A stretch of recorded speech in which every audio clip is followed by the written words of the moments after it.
Just fucking do it. Subscribe now. And he asked 16 people that spit on him, kicked him in the balls, slapped him, punched him in the face. But the 17th woman in her sable coat walked up and says, she looked at her watch, and as soon as she looked at her watch, I knew he had her. And she said to him, your place or mine? Number 17. I mean, this girl was drop dead gorgeous. She was a trophy. So they walk back into the limousine. I'm in the back seat. So I slide over, and then the chauffeur opens the door, and she steps in with her long, beautiful leg, with her dress about up to here. And she looked at me and says, oh, I didn't know it was going to be a threesome. I haven't done a menage a trois in a while. That's the real world. And it wasn't a menage a trois. He took her back to his place.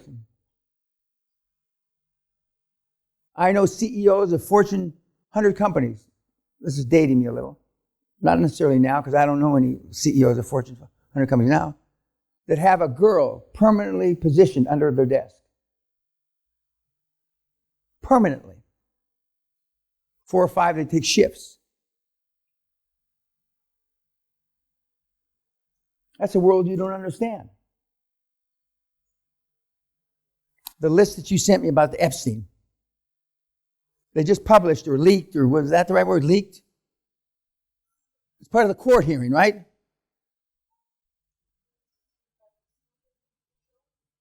$167 names that guys that Epstein brought to fuck on his island.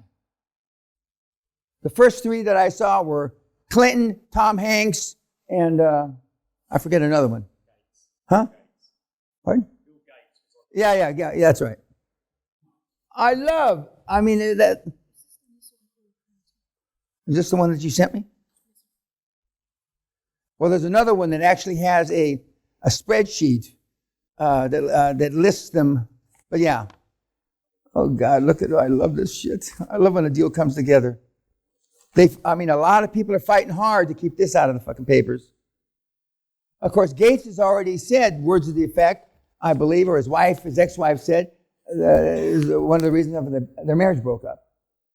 Because apparently he didn't go once, he went a bunch of times. I can put my hand where my heart's supposed to be. I'm not that stupid. Of course, I got more sex than the Beatles. Maybe if I hadn't got more sex than the Beatles, maybe if I was just a dumb Nimrod fuck like you that gets laid every 3 times a year, whether you need it or not, I might have been tempted. This is explosive shit. Sally asked me a long time ago, is there any way? Honey, I've done a lot of stupid shit, but this ain't one of them. Yeah. How can you be that fucking ignorant? You can. Because a stiff dick does not have a conscience. Costa Grazos, the CEO of NASA Shipping, told me that 40 plus years ago. Mr. Peña, I said, a stiff dick has no conscience. I still remember that. And we're standing in the urinals in the Olympic Towers, and that's where he gave me most of his advice when we were taking a pee. And he said, use it before you lose it, Mr. Peña. And he had 4 or 5 other things. But getting back to these people come to me for a reason. What year was the Norwegian sovereign fund here? 18. Okay. When they were costing over $1 trillion under management, they came here to talk to me. They spent a day and a half, and I gave them my wisdom. He says, well, you're saying just the opposite of Clinton, Obama, and they named through all these other people. Okay, well, I'm just telling you how it is. Okay. But that doesn't make it any easier for you. If Jesus Christ had followed the steps, they would make it easy. If Muhammad, because Muhammad is Muhammad and you're you. And remember, most of the money created by my mentees was before they were listening to guys like the Pig Fucker or Gabriel etc. They were just taking it on faith on what Dan says. That because you're weak, you want corroboration. You want validation.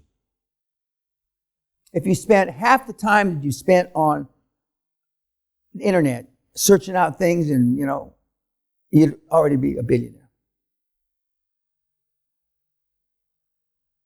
Instead of looking for reasons why it shouldn't be, which validates your position why you won't be able to, as opposed to just going and doing it. Like the IRA pig fucker. They said, but your parents didn't raise you up to be a pig fucker, see? 6th degree guy here didn't raise you up to be a salesman. The MBAs in their own, they didn't raise you up to be a salesman.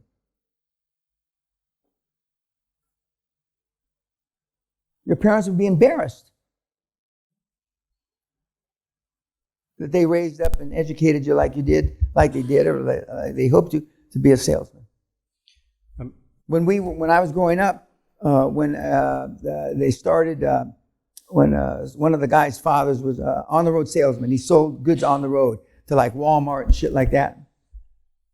They called him an industrial engineer.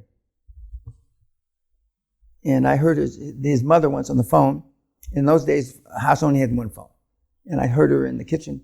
And I said, Howard, industrial, what the fuck? What do you mean industrial engineer? Oh, that's what we say because we're embarrassed because my dad sells door to door.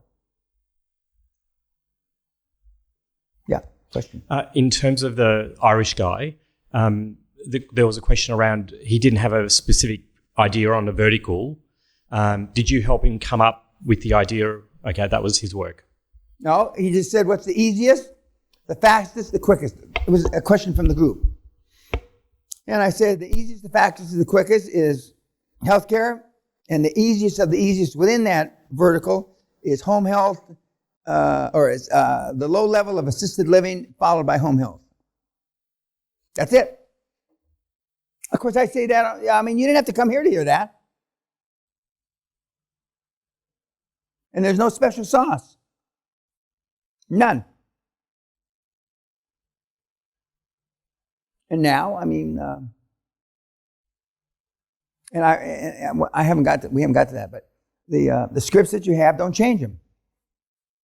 And they translate 90% into all languages except Arabic. Arabic, whatever. Arabic doesn't have some of the words that are on the scripts. But other than that, they translate pretty well. In the German, Dutch, French, Spanish, they translate 95, 98%. And the Austrian kid that's doing it, Gabriel that's doing it in Switzerland, he's made no changes to the scripts. Any other comments or questions about the pig fucker?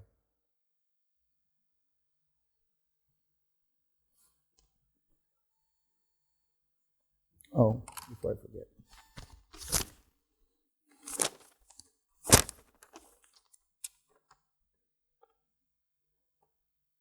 Michael Sababi and Martha, there's no homework in for you. Okay, and what about you? Okay, and the other one that I didn't like reading is Simo Chabavanini.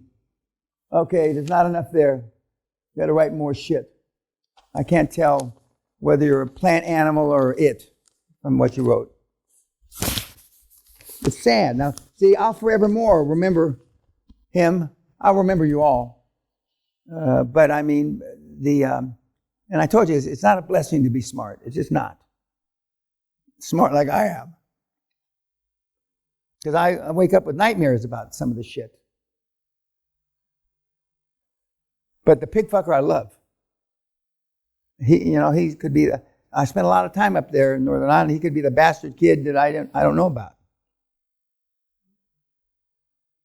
Because when you say you don't give a fuck what other people think, I'm embodied. That's embodied in me. I've got 77 years of proving it. From when I, got in a lot of trouble in school, tried to kill my teacher, yada, yada, yada. But then it's always nice to see a fresh, new embodiment. He's going to be super successful. He's going to be super rich. An embarrassment to the Irish people. But a lot of the IRA guys talk that way. Any other questions?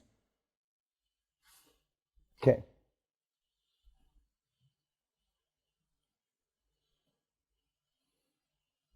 Pretty remarkable, TK. And what's even makes it more remarkable is that it's in Mesa, Arizona, which is the shithole. If the United States was going to have an enema, Mesa is where you stick the thing. I did business there. I was very successful there when I was rolling up mobile home parks. But you don't raise your kid up to go there or live there. Now, these are just, and we started smearing their faces because there's software that you can find people through, facial recognition. Now, this is an entire family. The one guy came, Simon Voss, German, and then his significant other came. Simon is doing a successful roll-up, and we're going to hear him sooner than later. His significant other came and is in the process of doing a successful roll-up. Then his youngest brother, or oldest brother, who's younger than he, came with his fiancée, and they're doing a roll-up. And then his 17-year-old baby sister came, and she's doing a successful roll-up. And then his baby brother came. 6 in a family.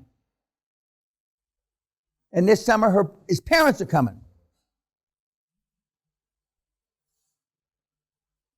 And you're sitting here, by this summer, and the parents are here, you will have not figured out which vertical in healthcare, or where to go in healthcare. And he's not paying for them. I thought originally he was paying for them, but he's not. He only paid for himself. Whole family. And the family that's coming think that since Simon can do it, and he's the stupid one in the family, we ought to be trillionaires. And he wants them to come because he doesn't want to be the only rich one in the family. Pretty remarkable. All in the last 18 months. And he's doing, well, you're going to hear him talk. So you can, okay. Now here's a guy, a doctor, a medical doctor, I never met.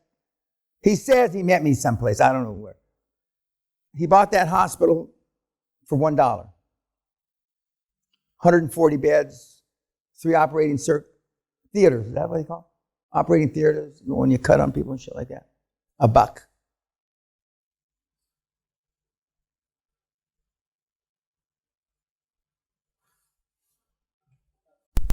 How and what was the enterprise value? $40 million.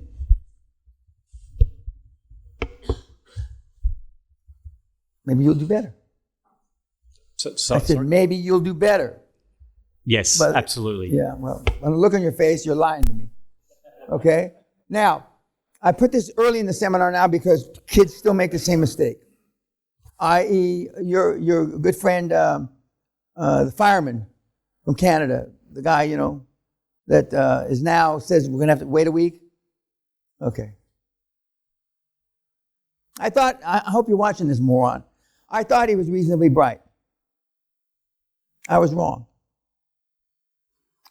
This is the QLA model distilled down to a few words.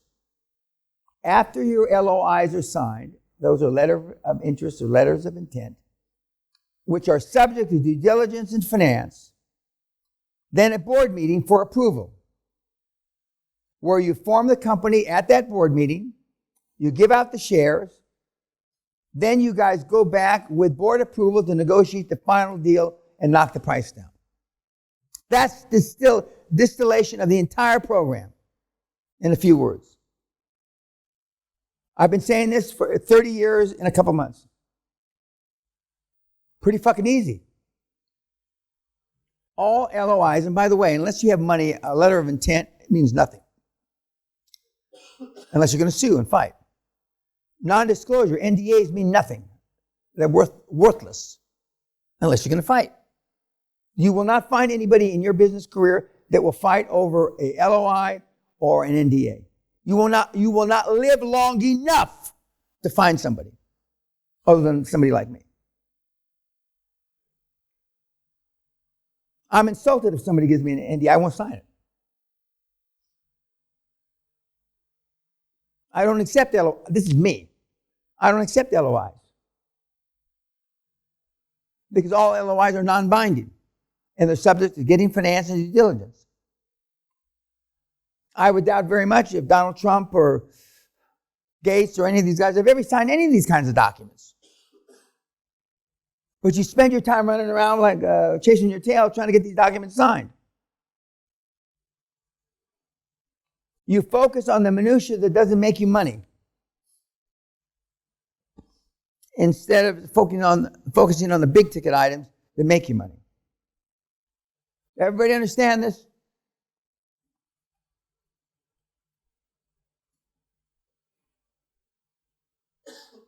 I was asked recently, they just had COP27, where everybody said they were going to sign up and they were going to give money.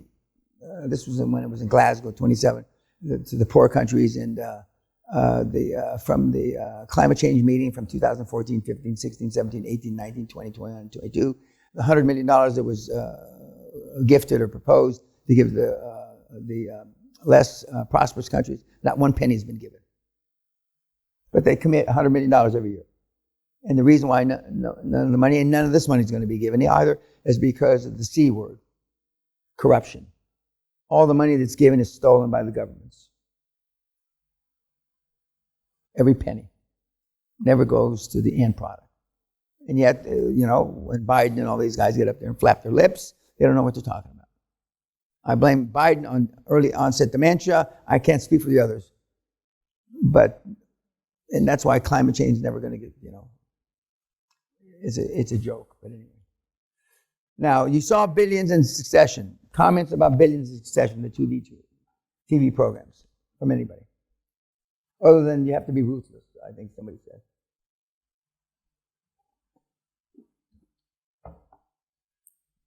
Yes, sir.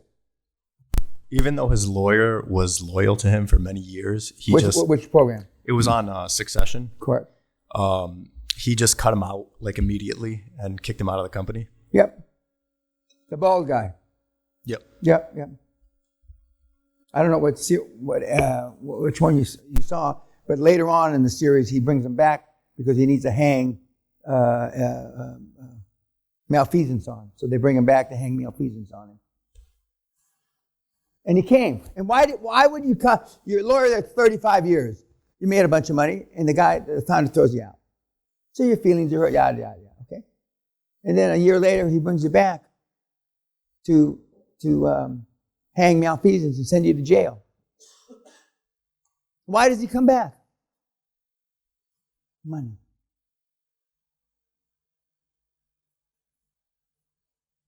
You don't understand that. You've never been around that. What else about Succession or Billions? In the back, sir. So when the owner, the senior guy, was in hospital, one of the children, they were fighting about the company. They were only caring about themselves. They didn't care about the father, especially the oldest son. When he came back and what? When he was in hospital. Dying, presumably, but he didn't die. Oh, yeah. The children were arguing about the money, really. Yeah. The oldest son was in it for himself. I mean, that's reality. That's why I've made it clear. None of my kids or none of my family get a penny from me when I'm dead. Not one penny. Not one centavo, not one ruble. And I've been saying it for 40 years. Or actually since 1987, when I put my trust in place, which we're in the process of changing now. Not to get the kids any money, but we've told them straight up. All the kids say they're cool with it, but I know none of them are cool with it. But they know if they tell me any different, I'll do something diabolical. I'll take their house away, which I didn't pay for, but I can certainly take their house away. That's the real world. Remind me when we're not. Now, I remember about somebody's supposed to remind me about the government contracts.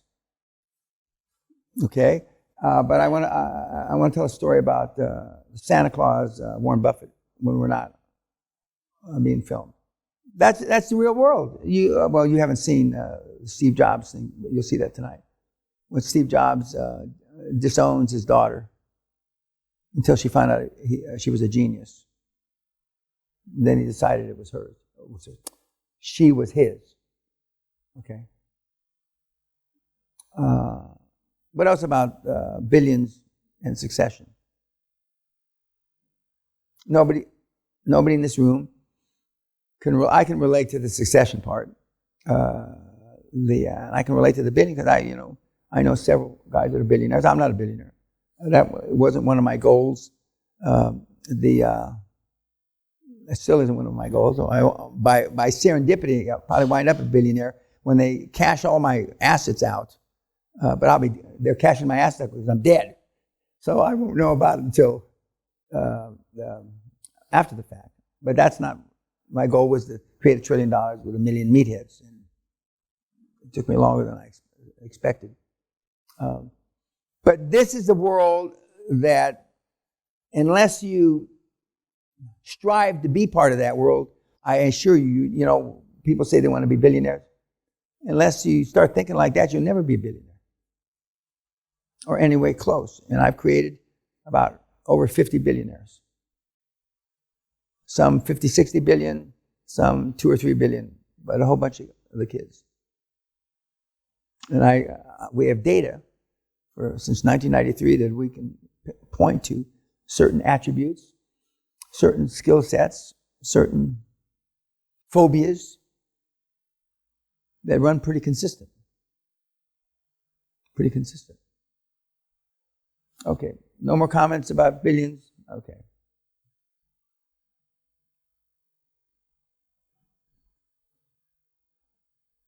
What almost everybody lacks that's come through the seminar in 30 years, brutal experience is the best and only real teacher.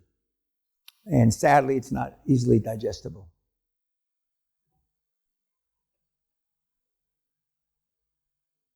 You don't want to, it's like Nicholson, you can't take the truth. You can't take the truth. And the first rule of crisis management is lying. Putin's pretty good at that. The lying part. But so were we. During the Vietnam conflict, during the Korean conflict, during World War II, during World War I, during the Spanish-American War. But nobody lied better than we did, the U.S. I'm talking about. I mean, if we were Pinocchio, our nose would be stretched, across the ocean. But the new generation wants to believe that we have transcended, bear markets, poverty, yada, yada, yada. But we haven't. Unfortunately, war is good for the economy. War is good for, one, it eliminates a bunch of people. Two, it gets everybody focused on one thing, laser beam. And you don't have many choices. You don't have many choices. And in a good wartime economy, you have almost no choices. In a wartime economy, I didn't practice QLA during the wartime economy, but when a war, I'm not saying, I hope a war breaks out between now and the time I'm dead, but it's more likely that a war will break out. I don't mean a Ukrainian kind of war.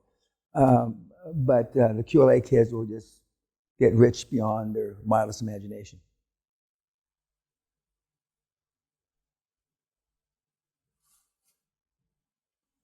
Now, we have one young man from Belgium, one that I can remember, and we're going to listen to the Belgian waffle now, where people tell me you can't do it. He's the only Belgian that will talk to you. We have other Belgian success stories, but he's the only one that will talk to you, and he's been to the seminar, and we went to the hardcore this last December, and he's done well. He's a wealthy young guy, 26 years old now.